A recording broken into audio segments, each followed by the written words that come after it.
Jenny, hello. Dumalang.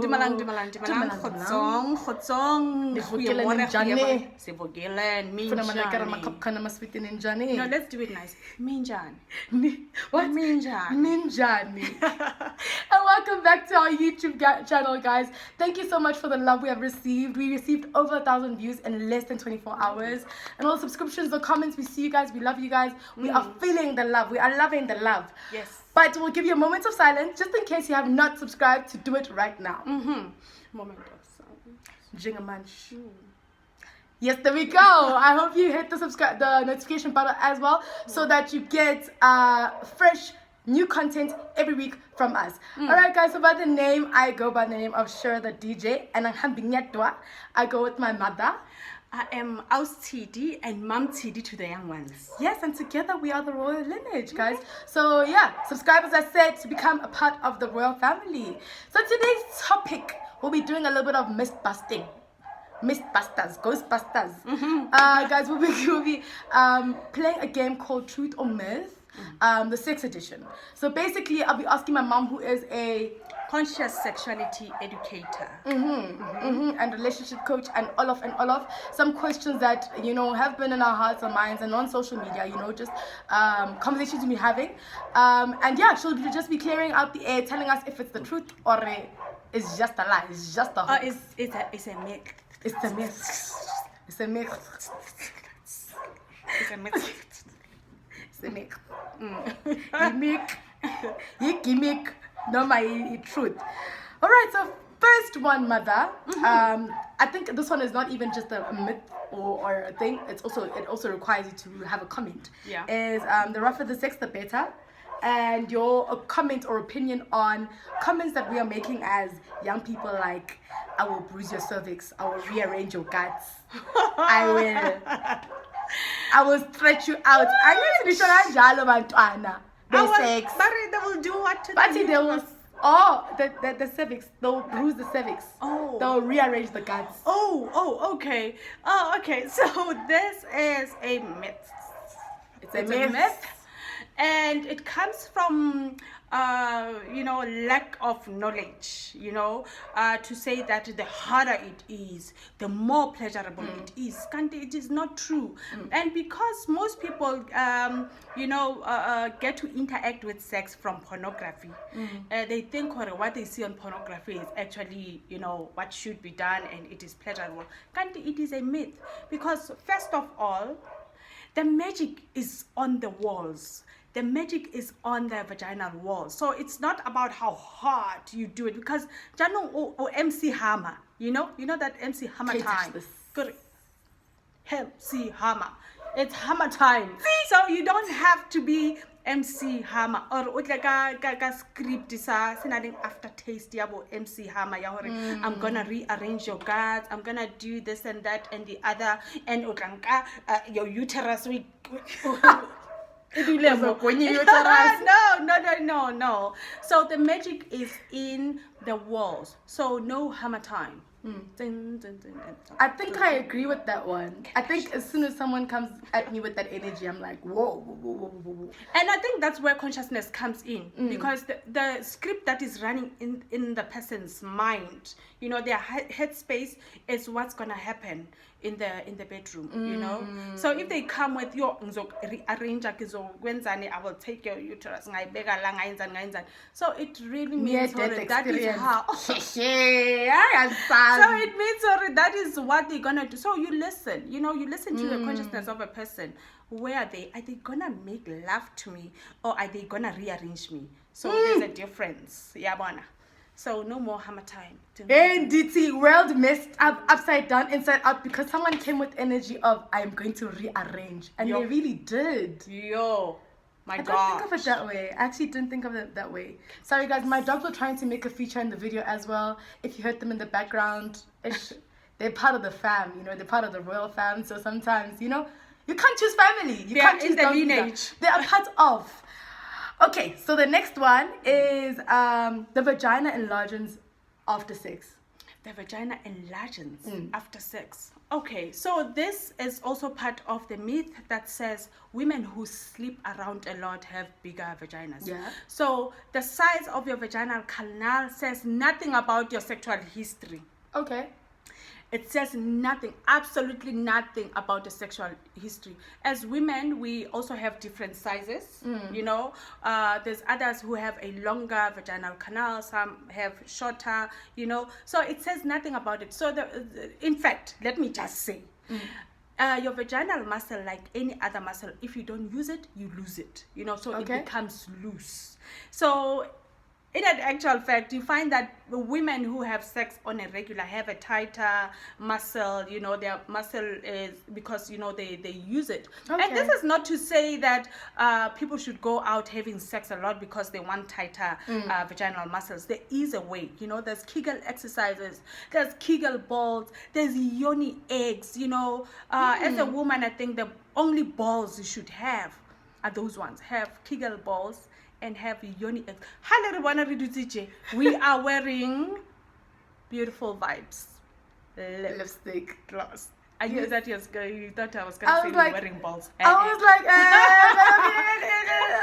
what are we wearing? Okay, mother. The next one is a man's shoe size / hand size represents his penis size. Okay. Penis Alright. length, rather. So with that one also, it's a myth. You know, it is a myth because I have seen men who do not have the biggest shoe size or the biggest hands, who actually are skinny, but then they have bigger genitals, you know. And that is let me not say I have seen, because you know, but my knowledge is that it doesn't mean because they are big then their genitals are big. It doesn't, and it doesn't mean because a person is small, they have a smaller body, then it means their genitals are smaller, you know. There is two types of men. There are the ones that are a shower. So a shower is the one whose genitals protrude, like they are big even when they are not aroused. And there is other men that the grower, you know. So a grower, when they're not aroused, you'll think that their genital is small, but when they are aroused, then it grows, you know. Okay. So there's showers and growers, and it's not really on the size of the body, the size of hands, the size of this and that and the other. No. So that it is not, yeah. a myth. You actually get who are now claiming to be a size 10, size 5, because, you know, pressure, you know. But yeah, I'm glad you cleared that one out. Just so okay, Like Donald Duck. yeah, I can say the tissue copy. Like, I just have to be big. No, Mtana. Alright, It's just not- the way you are. It's not the truth. Yeah, and also it's not about size, but I think that is a topic for another day. It's not about size. Hashtag is not about size. It is not. All right, the next one is you can get pregnant from pre-ejaculation. Okay. There is a possibility, you know. So that's like someone. a half truth, half myth. Yeah, it depends also. You know, for instance, if there is some sperm in the urethra, and then they push you again the pre-cum, then obviously the sperm is gonna go to the egg and you can be pregnant. Okay. So just if you don't want to be pregnant, use protection. Okay. Got it. Next one is semen is good for your skin. I've seen this one on Twitter a lot. Semen is good for your skin. Truth of Semen is good for the skin.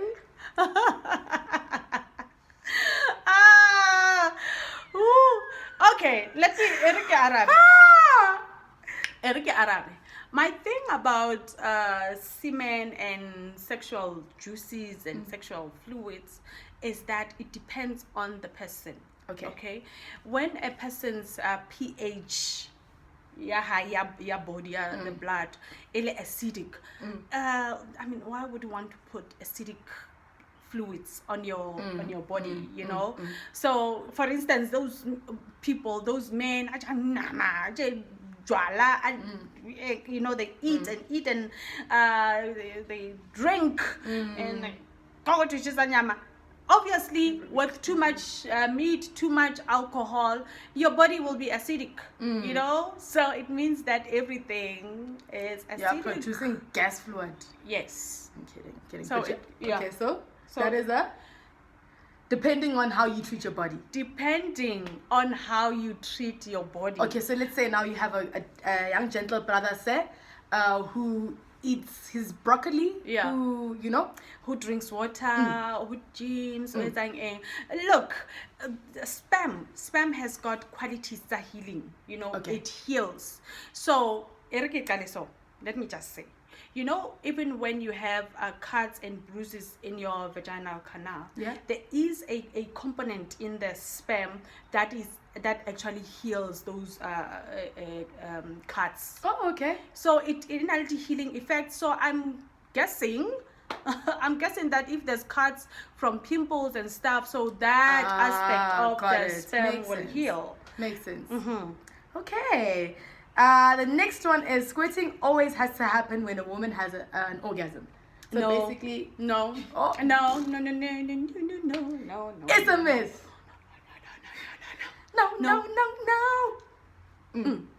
No, it is not true, because sometimes you can squirt without experiencing an orgasm. Oh. Yes. So orgasm and squirting, it's just like ejaculation for men, you know. It doesn't mean that every time a man ejaculates, then they are having an orgasm. Ejaculation and orgasm are two different things. Okay, come with it. Yeah.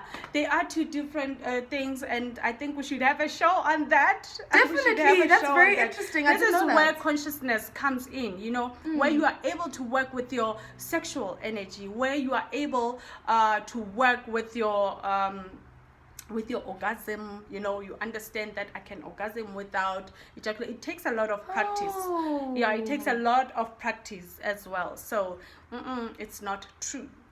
Okay, I did not know that one. Thank you for that. All right, so the next one is masturbation kills your sex drive. Masturbation kills. No, my belief is that masturbation is the foundation of human sexuality, you know.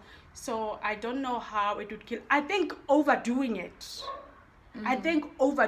you know, just going on that masturbation, it's genital orientated, you just want to get it off, maybe that will kill your sex drive, you know.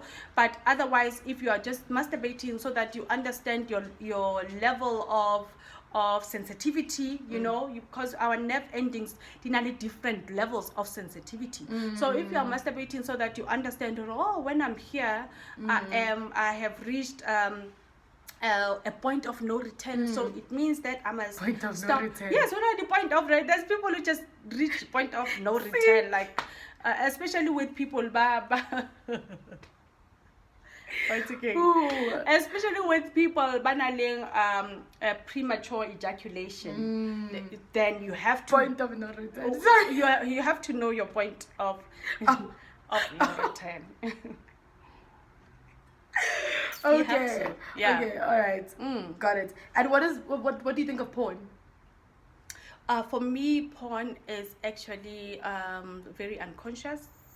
You know, and unconscious in a sense that it stretches your mind. You know, it will stretch out. I want more, and you end up doing or believing that everything that is done there is humanly possible. Most of the things there are humanly impossible, but then they stretch your mind. I want big, I want more, I want you know, once you go into a sexual space with a mindset, I want big, I want more, just know that somehow in a porn aftertaste, you know. So it's not about bigger, better, it is just about the experience in that present moment.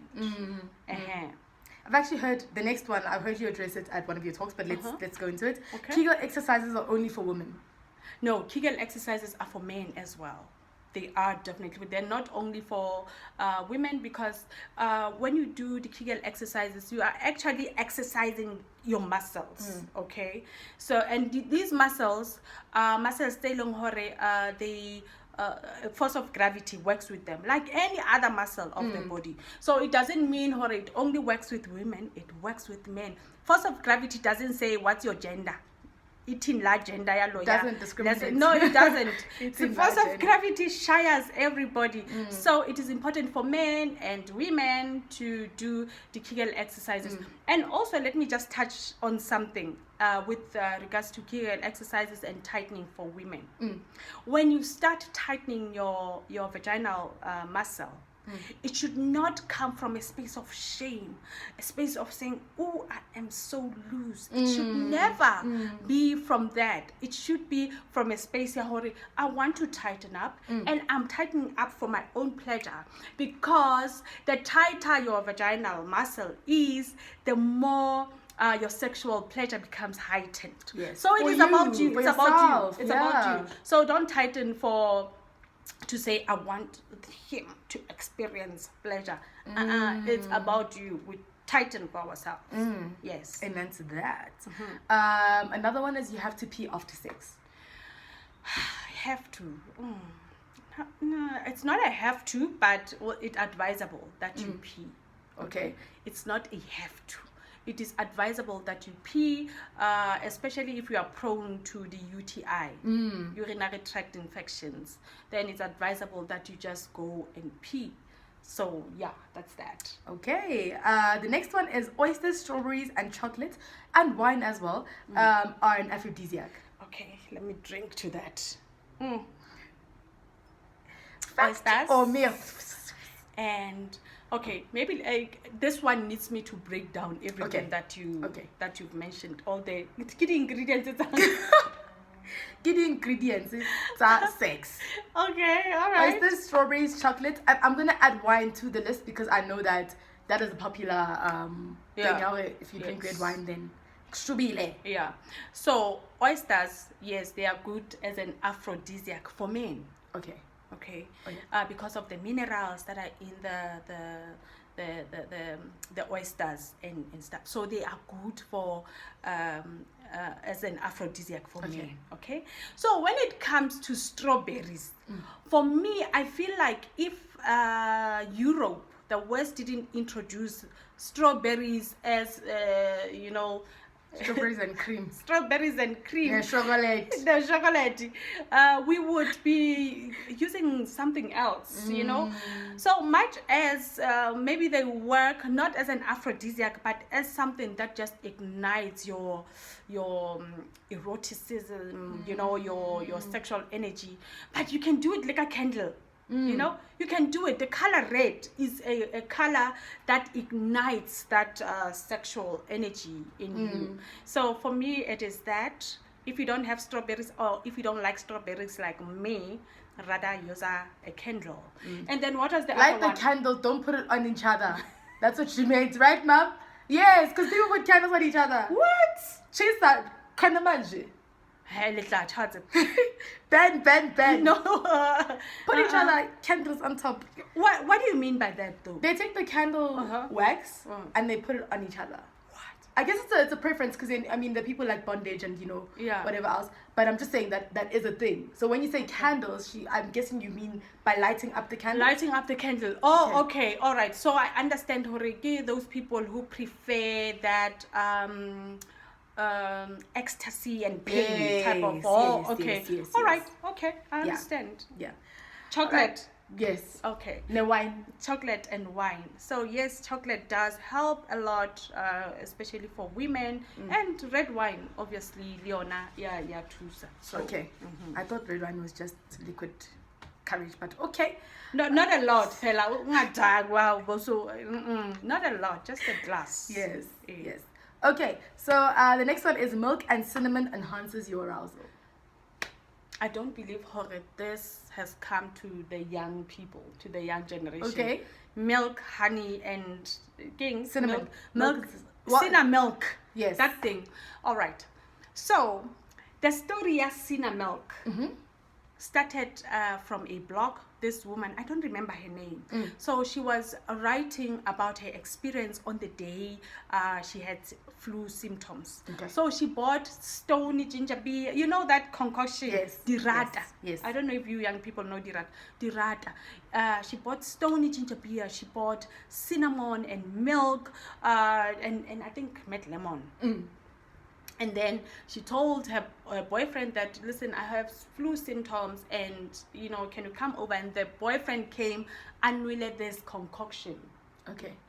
And she writes about how she feels that on that day the man enjoyed her. The man enjoyed. Oh, so muffing he drank her. it. No, she drank it. Okay. Yeah, got she it. drank it. So the man muffed her more, and obviously she was hot because that thing, like the fever, and then her body temperature was hotter, and so on and so forth. So as to whether it to saka libido or not, it is not true. However, for people with high blood, I would suggest that you drink cinnamon, because cinnamon will lower your blood pressure, as part of your high blood treatment. Okay. It will lower your high blood pressure, and high blood usually attacks libido and so on. Got it. So cinnamon milk, it doesn't do anything to the libido. Of course, it will make your sexual juices to taste cinnamony. Okay. Cinnamony, like, because whatever you put in your mouth, it comes out down there. Okay. Got it. So it just warms you up and it changes the taste. It's also allow cinnamon, and just drink cinnamon. Okay. Got that one. Okay, well, the next one I guess goes into the same thing, same taste. Which is what? Pineapple. Oh yes, pineapple, also lemonade, fruit. Okay, fruit. Well, yeah, when and you eat a lot of. That's not only for women. I'm guessing that's for men too. Oh, that's for men too. Come on, let's all do this. Yeah. Ikenikeng. Everybody, hey, Kennick yourself. Hey, evaluate your pity. All of us together. Yeah. Men and women, it should not be, a burden of women to say, now I must drink this, and I must do the Kegel, and I must wear Victoria's Secrets. No. Everyone. Live and get your Victoria's Secrets somewhere, and bring your fires in the bedroom. Okay, the next one is sex on the first date kills the infatuation. Honestly, that one depends from person to person. It depends on the connection that is there. Okay, there are other people who meet and they think we love each other, and it's just sexual chemistry. Okay, and they go and they explore that chemistry, and this chemistry is still there. It's there. They think, oh no, our relationship, we had sex on the first day, but we are still here. And it's that chemistry, sexual chemistry that happens. So I wouldn't say yes, it does, because it depends from connection to connection. It depends from it depends from connection to connection, really. Yeah. I think this whole sex on the first date thing became popular when the whole 90-day rule came about. Oh, okay. With the idea that if you would hold sex for longer, the man will treat you better. But I honestly think that, like, the way he wants to treat you is the way he will treat you. From first date, even if you have sex on the first date or you have it 2 years later, True. If he intended to come and rearrange your life, or your guts and your everything, and bring your stomach to your throat, if that was his intention from get-go, that is what you're going to get. But if he really came with pure intentions, as you said, then that's what you're going to get. That's true. That's true. And also, as humans, we are not only our body, and I'm just going into the spiritual aspect of it, energy aspect of it, let me not say spiritual. Energy aspect of it is that we have a mental body, we have an emotional body, and if those bodies, your high bodies, haven't connected, having sex early can just mess up the connection, the energetic connection. So that's what I would say about having sex on the first day. Okay. And sex before marriage? Sex, what is marriage? Oh, what is marriage? Because if we say sex, are we saying sex before the wedding? Are we saying sex before we do the mercantile agreement where we go to? And I've been challenging pastors about this, to say, what is marriage? Do you understand what marriage is? The fact that we haven't gone to actually sign on the papers, or we haven't you haven't done the processes, it doesn't mean that people are married, because there are people who are single and yet they are married in spirit, energetically they are married. There are people who say, no, I am single, but when you look at them energetically, why? Because marriage is a cosmic connection of hearts. It is that, according to me. Yeah, so it's in the spirit more than it is in the signing. Also, people who say, we are in marriage, I am still in the country, the marriage ended, but they still have the paper, they're still in the marriage, but they are just honoring the agreement, but the marriage is finished. I think bring it a level down to just dating. I think a lot of people stay in relationships where, you know what, we are in the relationship, we are doing 3 years, 4 years, but energetically, none of them are there anymore. The relationship has ended, or the relationship has transmuted into something else. The relationship has gone beyond the sexual relationship. It's transmuted to something else, to a different relationship. So the thing is, is your space safe enough for you to discuss how you have evolved as a couple? Are you still my womb choice, or are you now my support choice? So there is a difference, and it is but I think that's a show for another day. Definitely gonna have today. one. Today we about MC Hammer time. Can't touch this. All right, the last one that I saw, and I was like, Godolana. Where is the common sense? Yeah, I can even answer it myself, but let me let you do it. Okay. Wearing 2 condoms works better than wearing 1. How so? But when the one rips, then you have backup of the other one. Defense. Goal. Yes, apparently hunality levels of, wearing 2. Okay, so I think Banabaga rather invest in good quality condoms, rather invest in good quality. And it's gonna rip if MC Hammer, if Hammer time. Can't touch this. If Hammer time, then it will definitely. Then we can either say 2 next time, or can either say 3 next time. Let's say 4. Why? Because you are using the strength from the gym. The strength of burning iron at the gym. You are using it in the bedroom. Don't do that. Also, another one that I wanted to ask about is. It slipped my mind. But yeah, thank you guys so much for joining us. Thank you, Mother, for answering our questions and clearing the air. This was fun. And just fucking TED of in the law. Yes, guys. MC Hammer. Yes, I do. Okay. We all know MC Hammer. Can't touch this. Can't touch this.